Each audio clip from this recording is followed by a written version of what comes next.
Pourquoi organiser des événements médiévaux à Touques? Parce que la ville s'y prête, parce qu'il y a déjà un décor, un vrai décor.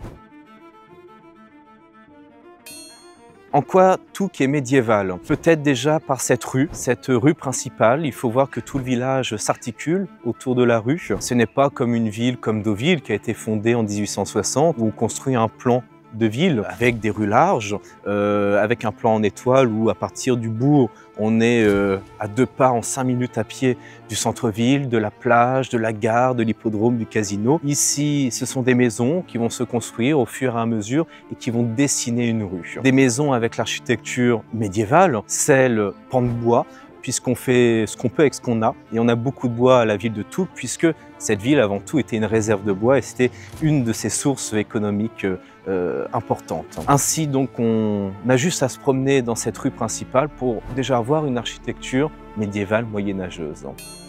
À Touques, il reste encore des lieux qui mettent en avant cette période médiévale.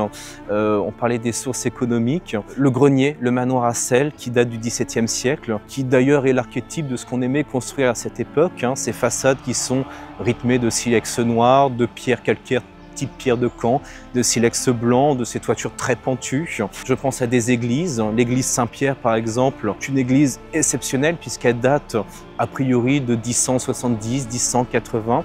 C'est une des plus anciennes églises romanes augeronnes.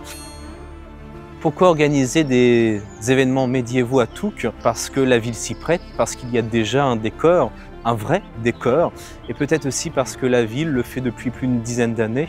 On sait comment recevoir avec des danses, des chants, de la nourriture. Ça se déroule généralement de 19h à 23h et chaque année on a ces médiévales les week-ends de juin, ici le samedi 15 juin.